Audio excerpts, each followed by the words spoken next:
The fort was supposed to fall before sunrise.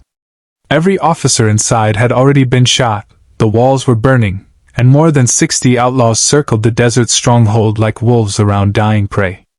But in the middle of the smoke stood one man the army had already condemned, a convicted sergeant waiting for execution.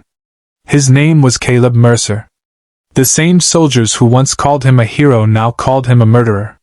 Yet when every decorated officer bled into the dirt, Caleb became the last man standing between innocent families and a massacre. But the truth about why he was convicted, and the secret hidden inside that fort, would change the West forever. And before this story ends, you'll discover why one dying boy's final words forced an entire town to kneel before the man they once chained like a criminal. The Arizona Territory, 1878. Dust storms rolled across the desert like waves over a dead ocean.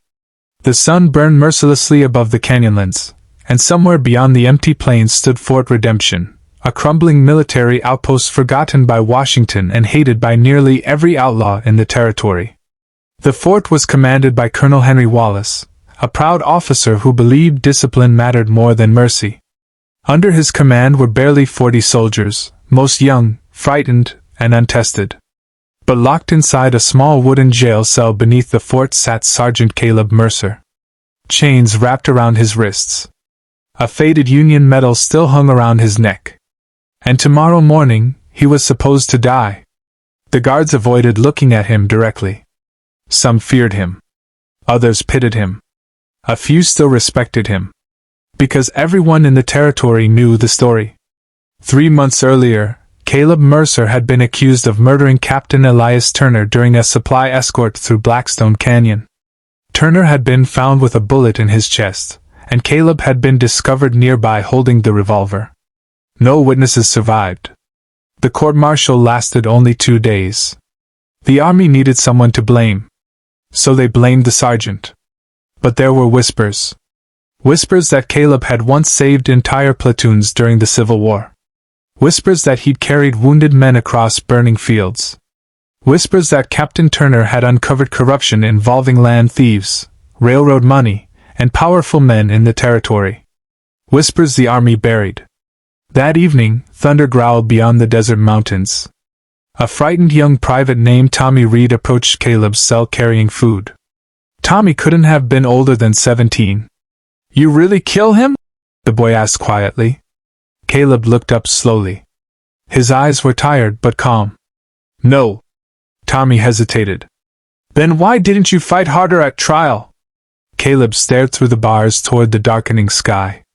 "Because sometimes truth don't matter when powerful men already decided the ending." Tommy swallowed hard. "You scared about tomorrow?" Caleb gave a faint smile. "Son, I fought in wars where the ground disappeared under cannon fire. Dying ain't what scares me." "What does?" Caleb's face darkened. "Living long enough to watch good people become monsters." Before Tommy could answer, a gunshot exploded outside. Then another. Then screaming. The fort erupted into chaos.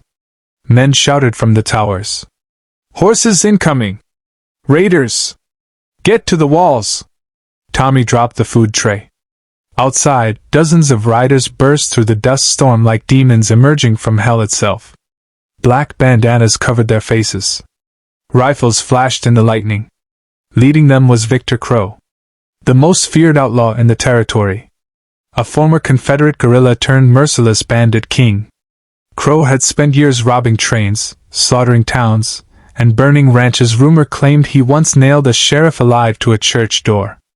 And tonight, he came for Fort Redemption. Cannons thundered against the outer gate. The soldiers panicked immediately.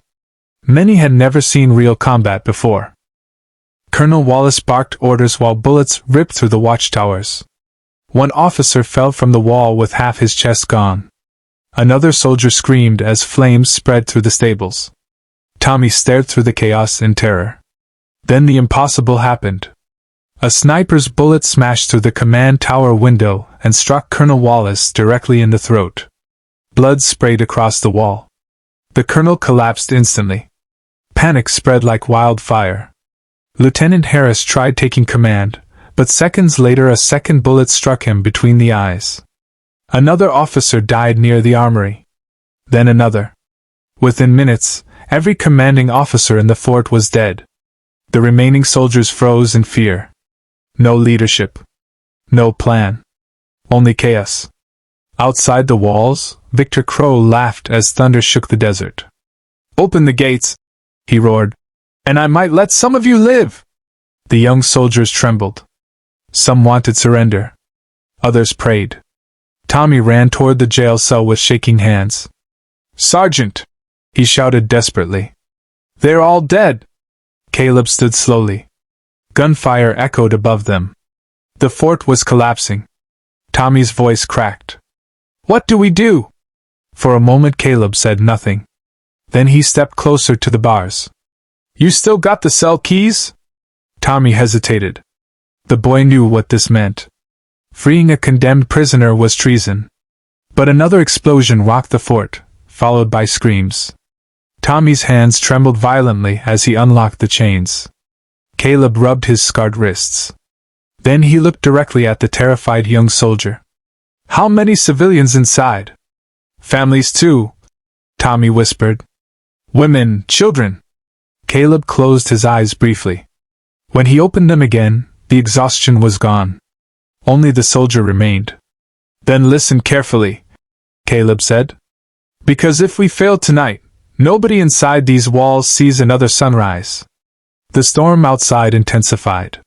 And for the first time since his conviction, Sergeant Caleb Mercer picked up a rifle again.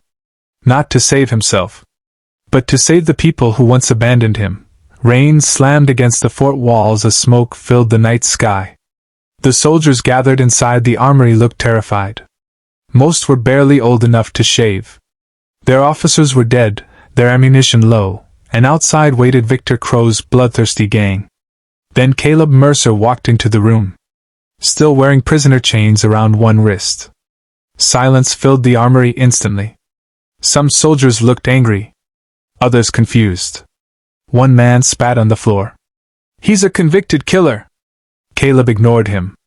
Instead, he grabbed a stick of chalk and began drawing lines across the wooden table. "They'll attack from the east gate first," he said calmly. "Crowe always hits where fear spreads fastest." "You know him?" one soldier asked. Caleb paused. "Unfortunately." The room grew quiet. Years ago, before Crowe became an outlaw legend, he and Caleb had once fought together during the Civil War. They had survived the same battles, buried the same friends, and watched the same horrors. But the war changed them differently. Caleb returned wanting peace. Crowe returned addicted to violence. Now fate had trapped them together one final time. Caleb pointed at the walls. "Move every rifleman to the southern ridge. Hide the women and children inside the storage tunnels. Boil water. Save every bullet." A nervous private frowned. "What if they break through?" Caleb looked toward the storm. "Then we make them regret it." The men slowly obeyed. Not because Caleb wore rank, but because he sounded like the only man not afraid to die. Hours passed. The first attack came near midnight. Outlaws charged the eastern gate screaming like wolves. Gunfire exploded everywhere. The fort shook under cannon blasts. One young soldier beside Tommy froze in terror during the attack. Caleb grabbed him by the collar and shoved him behind cover just before a bullet smashed into the wall. "You want to survive?" Caleb shouted. "Then stop thinking about dying." The boy nodded shakily. The battle became hell. Flames consumed buildings. Men screamed in agony. Rain turned dirt into rivers of blood. But slowly, unbelievably, the defenders held. Every time the outlaws advanced, Caleb was there. Reloading cannons. Dragging wounded soldiers to safety. Firing with terrifying precision. Even the frightened recruits began fighting harder after seeing him stand fearless under gunfire. By dawn, Crowe had already lost 17 men. But the fort was dying too. A cannon blast destroyed the medical station. Food supplies burned. Half the defenders were wounded. Tommy approached Caleb near the wall. "You've been shot." Blood soaked Caleb's side. He barely noticed. "Still breathing," he muttered. Then came the worst news of all. Scouts reported Crowe was preparing one final assault. All remaining men. All remaining ammunition. A slaughter. Inside the tunnels below the fort, terrified families prayed quietly while children cried in their mother's arms. One small boy tugged Caleb's sleeve as he passed. "Mister, are we gonna die?" Caleb knelt slowly despite the pain in his body. The boy looked no older than 8. For a moment Caleb remembered his own son, buried years ago beside his wife during a fever outbreak. Loss flashed across his face. Then he placed a hand gently on the child's shoulder. "Not while I'm standing." The boy smiled weakly. Above them, the final attack began. Crowe's gang charged from every direction at once. Explosions shattered the walls. Outlaws poured through breaches in the fort. Hand-to-hand fighting erupted in the streets. Tommy fought beside Caleb through smoke and fire. But the defenders were losing ground. One by one, soldiers fell. Then Caleb saw Crowe entering through the burning gate. Long black coat. Twin revolvers. Cold eyes filled with hatred.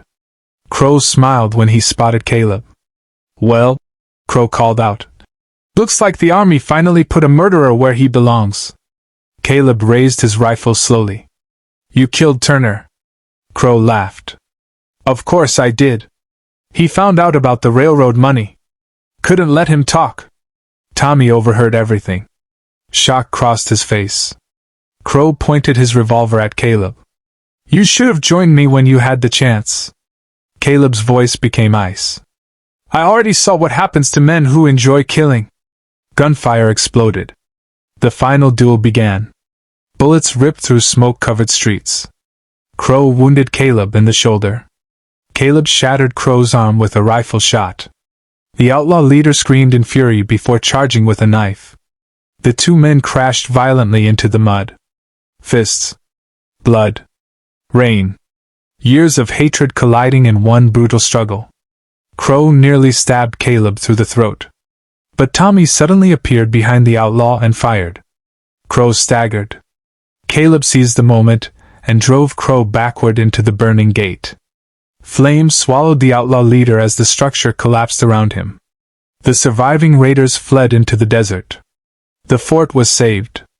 But Caleb collapsed beside the ruins. The soldiers gathered around him silently. For the first time, none of them saw a criminal. Only a hero. Tommy knelt beside him, tears filling his eyes. "You saved everybody." Caleb looked toward the rising sun. A faint smile crossed his exhausted face. "Maybe now," he whispered, "they'll remember the truth." Days later, evidence hidden by Captain Turner was finally discovered inside the fort records, proof exposing corrupt officials and proving Caleb innocent all along. The army cleared his name. Newspapers across the territory called him the hero of Fort Redemption. But Caleb Mercer never stayed long enough to hear the praise. Before sunrise one quiet morning, he saddled his horse and rode alone into the western horizon. No medals. No celebration. Only peace. And years later, the people of Arizona still told the story of the convicted sergeant who stood alone when every officer fell, and proved that a man's honor is not decided by accusations, but by what he chooses to protect when the world turns against him.